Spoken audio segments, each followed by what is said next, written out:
Sejarah perkembangan peserta didik. Yang pertama ada psikologi perkembangan.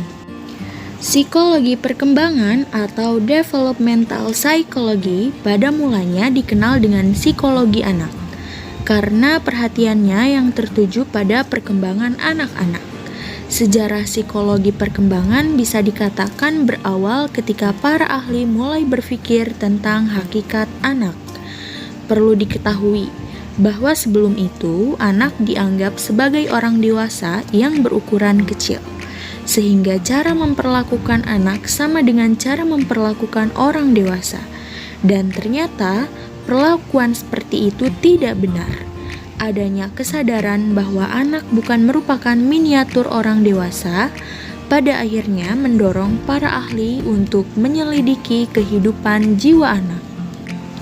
Jean-Jacques Rousseau tahun 1712 sampai 1778, seorang pemikir dari Prancis, dalam bukunya yang berjudul Emile Our Education, menyatakan bahwa segala-galanya baik ketika dari tangan Sang Pencipta dan segala-galanya memburuk dalam tangan manusia.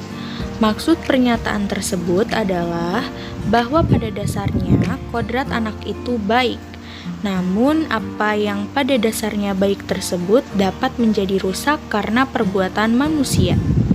Menurut Rousseau, campur tangan manusia terhadap perkembangan anak dapat menimbulkan masalah bila tidak dilakukan dengan hati-hati. Oleh sebab itu, para pendidik perlu membekali dirinya dengan pengetahuan tentang kejiwaan peserta didik.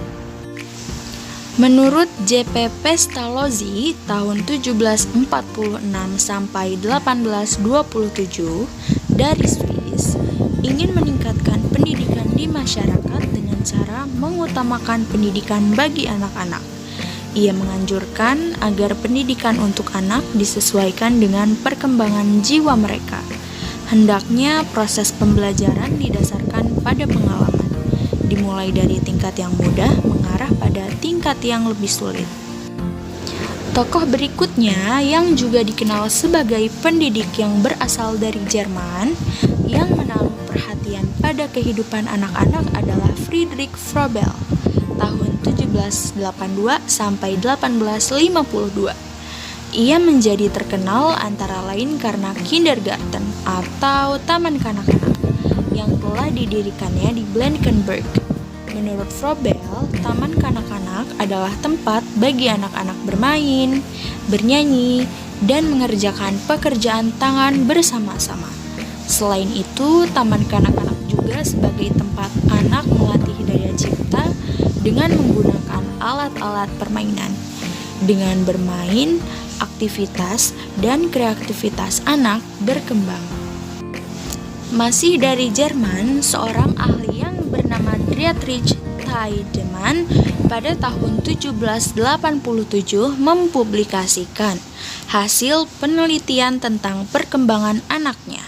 Ia juga dikenal sebagai salah seorang tokoh yang memperjuangkan agar psikologi anak diakui keberadaannya, sebagaimana ilmu-ilmu lainnya yang telah mendapatkan pengakuan.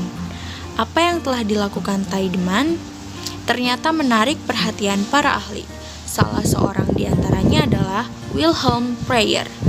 Preyer kemudian melakukan penelitian sebagaimana yang dilakukan pendahulunya itu. Selama 3 tahun, ia mempelajari perkembangan motorik, bahasa, ingatan, dan kemauan anak laki-lakinya dengan metode observasi dan eksperimen.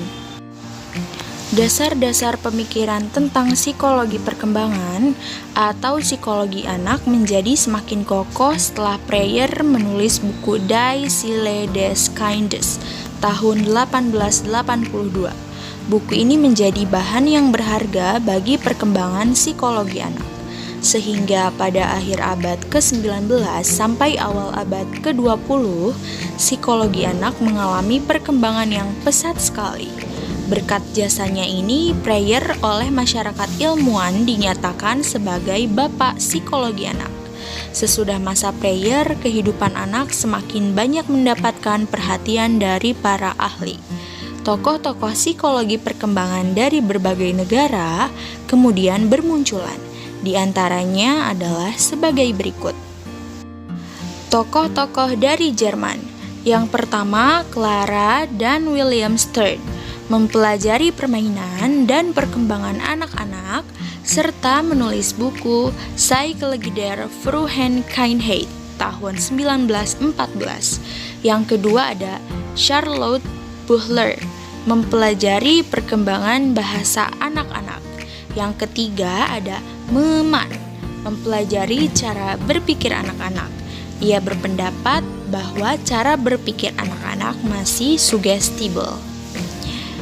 Dan yang keempat ada Kurt Hamster, berhasil mengumpulkan dan meneliti sejumlah gambar yang telah dibuat oleh anak-anak dan membuat deskripsi tentang fase-fase perkembangan kemampuan menggambar pada anak. Tokoh dari Prancis, Jean Piaget, menyelidiki cara berpikir dan bahasa anak-anak, dan pada tahun 1950, bukunya yang berjudul The Psychology of Intelligence diterbitkan.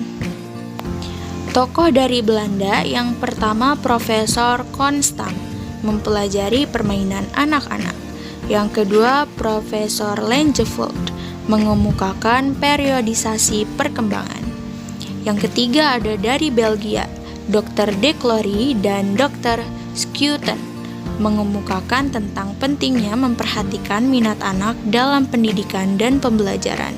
Dan yang terakhir ada tokoh dari Amerika, Stanley Hall, mempelajari permainan anak-anak dan memperkenalkan teori atavisme.